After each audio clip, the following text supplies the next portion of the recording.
तो मैं रोहित गुप्ता स्वागत करता हूं आपका अपने YouTube चैनल पर। आज की वीडियो में हम करने वाले हैं NIOS क्लास 12th की हिस्ट्री का TMS सॉल्व, जो कि हिंदी मीडियम में है।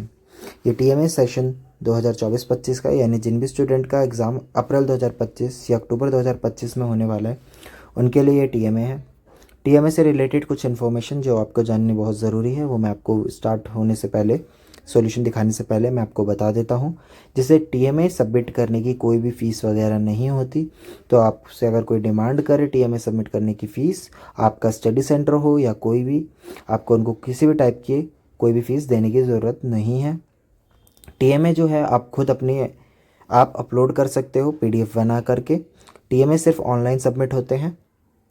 उसको जो है आपको कैसे अपलोड करना है उसकी सेपरेट वीडियो मैंने बना रखी है, उसका लिंक मैंने डिस्क्रिप्शन में डाल दिया, आप जाके देख सकते हैं। अगर आपको ये TMA का PDF डाउनलोड करना हो तो उसका भी लिंक मैंने डिस्क्रिप्शन में डाल दिया है, आप जाके वहाँ से डाउनलोड कर सकते हैं।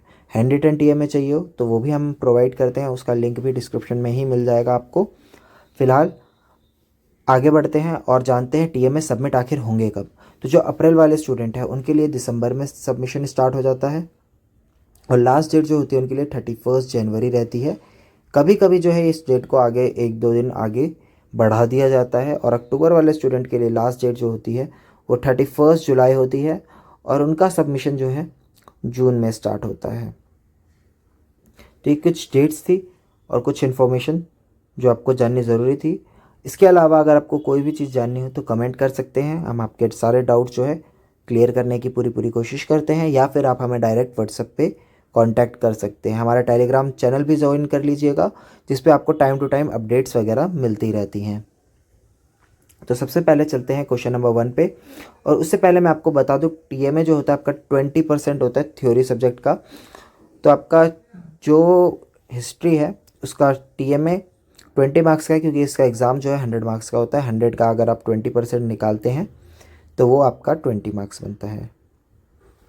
क्वेश्चन नंबर 1, निम्नलिखित में से किसी एक प्रश्न का उत्तर लगभग 40 से 60 शब्दों में दीजिए। इसका आंसर आपको 40 से 60 शब्दों में देना था। इसका हमने बी पार्ट करा है। नदियों और पहाड़ों में जैसे भौगोलिक विशेषताओं ने मानव बस्तियों के स्थान और विकास को कैसे प्रभावित किया है। तो अभी आपको इसका आंसर दिख रहा होगा। ये 2 मार्क्स का क्वेश्चन है, तो बिल्कुल ध्यान से करना है आपने, किसी भी टाइप की कोई भी मिस्टेक वगैरह नहीं करनी है।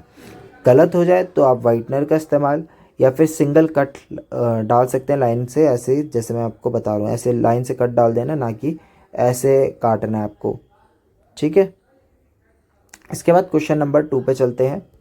क्वेश्चन नंबर 2, निम्नलिखित में से किसी एक प्रश्न का उत्तर लगभग 40 से 60 शब्दों में दीजिए। ये भी आपका 2 मार्क्स का क्वेश्चन है। इसका हमने ए पार्ट करा है। आपको 2 पार्ट सारे क्वेश्चंस में मिलते हैं जिनमें से आपको कोई एक करना होता है और उस एक का सॉल्यूशन हम आपको प्रोवाइड कर रहे हैं। तो 6ठी शताब्दी ईसा पूर्व के दौरान नए धर्मों के उद्भव में योगदान देने वाले सामाजिक, आर्थिक और सांस्कृतिक कारकों का विश्लेषण कीजिए। तो यहाँ पे अभी आपको आंसर दिख रहा होगा। थोड़ा सा आंसर जो बच जाएगा वो आपका नेक्स्ट पेज पे है, आराम से स्क्रीनशॉट ले लीजिए। स्क्रीनशॉट लेने में आपको कोई प्रॉब्लम नहीं आएगी। अगर इन केस स्क्रीनशॉट आप नहीं ले पाते हो या ऐसे लगता है कि मैंने जो है थोड़ा फास्ट स्क्रॉल कर दिया है, तो आप सेटिंग में जाके इस वीडियो की स्पीड को स्लो कर लीजिएगा और उसके बाद आराम से स्क्रीनशॉट ले लीजिएगा। बढ़ते हैं क्वेश्चन नंबर 3 की तरफ। निम्नलिखित में से किसी एक प्रश्न का उत्तर लगभग 40 से 60 शब्दों में दीजिए। ये भी आपका 2 मार्क्स का क्वेश्चन है। इसका हमने ए पार्ट करा है। उन प्रमुख कारकों की जांच कीजिए जिनके कारण विजयनगर साम्राज्य और बहमानी सल्तनत के बीच लंबे समय तक संघर्ष हुआ। अब एक चीज़ और मैं बता दूं आपको, पेन जो है आपको ब्लू और ब्लैक पेन का ही इस्तेमाल करना है, रेड कलर के पेन का इस्तेमाल नहीं करना। जैसे यहाँ पे मैंने रेड इस्तेमाल कर रखा है, आपको रेड नहीं करना है, आपको ब्लू और ब्लैक पेन का ही इस्तेमाल करना है। क्वेश्चन आप ब्लैक पेन से लिखोगे, आंसर जो है आप ब्लू पेन से लिखोगे। ठीक है।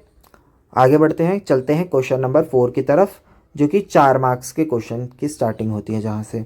तो क्वेश्चन नंबर 4 में आपको निम्नलिखित में से किसी एक प्रश्न का उत्तर लगभग 100 से 150 शब्दों में देना है। 100 से 150 शब्दों में बोला मीन्स कि आपका आंसर जो है वो कम से कम 1 पेज का होगा।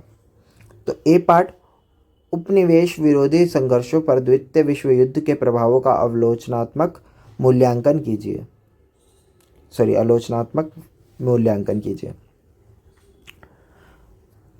धीरे धीरे स्क्रॉल करूँगा, आराम से स्क्रीनशॉट लीजिए। ठीक है, तो 2 पैराग्राफ अभी आपको दिख रहे होंगे स्क्रीन पे। यहाँ से आपको नीचे से 3rd पैराग्राफ जो है स्टार्ट हो जाता है। एशिया में उपनिवेश विरोधी संघर्ष को और तीव्र हुए। ठीक, तो यहाँ पे जो है आपका आंसर नंबर 4 जो है कंप्लीट हो जाता है। काफ़ी स्टूडेंट ऐसे होते हैं जिनके पास टाइम नहीं होता, जॉब कर रहे होते हैं और टीएमए बनाने का टाइम नहीं होता, या अपना टाइम जो है टीएमए बना के वेस्ट नहीं करना चाहते होते हैं, तो डायरेक्ट हमसे कांटेक्ट करके अपने टीएमए को बनवा के अपलोड करवा सकते हैं। क्वेश्चन नंबर 5, निम्नलिखित में से किसी एक प्रश्न का उत्तर लगभग 100 से 150 शब्दों में दीजिए। 100 से 150 शब्दों में आपको इसका आंसर देना है। बी पार्ट हमने इसका करा है, गण संघ की आंतरिक संरचना का आलोचनात्मक विश्लेषण कीजिए। अब मैं धीरे धीरे स्क्रॉल करना स्टार्ट करता हूँ। हमारी टीएमए सर्विस में जब आप ज्वाइन होते हो या आप उसमें आपको बनवाना होता है, तो उसमें हम जो है आपको क्या क्या चीज़ें प्रोवाइड करते हैं वो मैं आपको बता देता हूँ। आपके हैंड रिटन टीएमए मिलेंगे आपको। एक तो आपको कुछ भी नहीं करना होगा उसमें, आपको जस्ट अपना आई कार्ड हमें सेंड करना होगा और हम आपका फ्रंट पेज लगा के आपका असाइनमेंट तैयार करके खुद ही अपलोड भी कर देते हैं, जिसे आप बाद में चल के अपने मार्क्स देखना चाहें तो वो भी देख सकते हैं। और ज़्यादा चार्जेस भी नहीं है हमारे, नॉर्मल चार्जेस है। बढ़ते हैं नेक्स्ट क्वेश्चन की तरफ। क्वेश्चन नंबर 6 जो कि एक प्रोजेक्ट बेस्ड क्वेश्चन रहता है और 6 मार्क्स का क्वेश्चन है। ए पार्ट हमने इसका करा है, 18वीं सदी के दौरान हुए महत्वपूर्ण परिवर्तनों और विकासों पर ध्यान केंद्रित करते हुए 18वीं सदी के भारत का व्यापक अध्ययन करें। अपने अध्ययन के आधार पर 18वीं सदी के भारत के निम्नलिखित पहलुओं पर चर्चा करें। तब इसमें 2 पॉइंट दे रखे हैं, दोनों का आंसर आपको एक एक करके मैं दिखाता जाऊंगा। पहला है प्रमुख क्षेत्रीय शक्तियों और व्यक्तियों का उदय, जैसे मराठा संघ, सिख और राजपूत साम्राज्य। सांस्कृतिक संचार। ठीक है, तो यहां से आपका जो है इसका उत्तर शुरू हो जाता है। सबसे पहले प्रमुख क्षेत्रीय शक्तियों और व्यक्तियों का उदय, मराठा संघ, सिख और राजपूत साम्राज्य। तो सबसे पहले आपको मराठा संघ के बारे में बताया गया है, फिर सिख साम्राज्य और राजपूत साम्राज्य स्टार्ट हो जाता है। जिस तरीके से दिया गया है एज इट इज़ आपको उतार लेना है, कुछ चेंजेस करने की ज़रूरत नहीं है। हेडिंग वगैरह जो आप बनाएंगे उसके लिए आप डिज़ाइनर पेन वगैरह का इस्तेमाल कर सकते हैं, बाकी आपको एज इट इज़ उतारना है।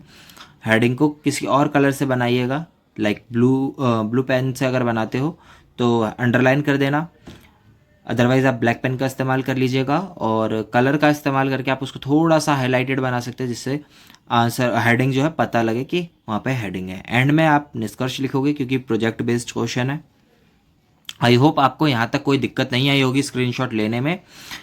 नेक्स्ट किस सब्जेक्ट का टीएमए चाहिए कमेंट करके ज़रूर बताइएगा, हम जल्द से जल्द उस सब्जेक्ट का टीएमए लाने की पूरी कोशिश करेंगे। तो इस वीडियो में इतना ही, मिलते हैं नेक्स्ट वीडियो में नए टीएमए के साथ। Thanks for watching us, have a nice day, stay tune with edu centre Delhi.